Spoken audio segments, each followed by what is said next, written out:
So it seems like this has been something that they've been looking into. What exactly did they find?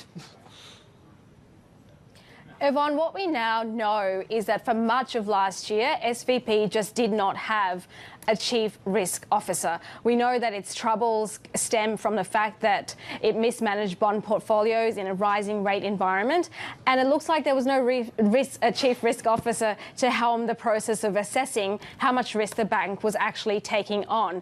We know that the bank said earlier this year that its CRO was intending to leave in October, but what we now know is that she had actually finished performing that role back in April, and no new person was appointed till December. So throughout that whole Fed rate hiking cycle, there was no chief risk officer at SVB.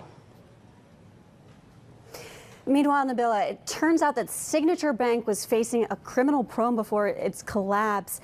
I mean, did this play into why regulators decided that this bank should close as well? That's exactly the thinking right now, Simone. So the regulators were already looking into Signature Bank and its relationships with crypto clients. As you know, that the bank really went into crypto heavily in recent years.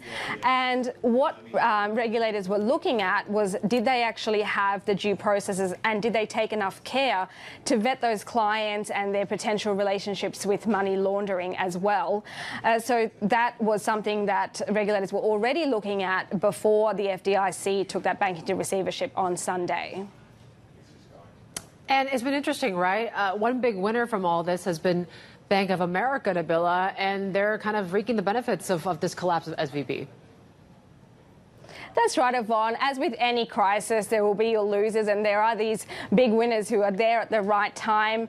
And, you know, we know that SVB had about $175 billion in deposits, so that money has to end up somewhere.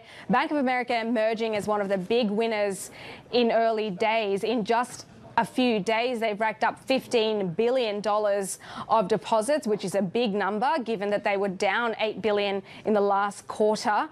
We know that Citibank, JP Morgan and Wells Fargo are also benefiting. We just don't have all the numbers just yet.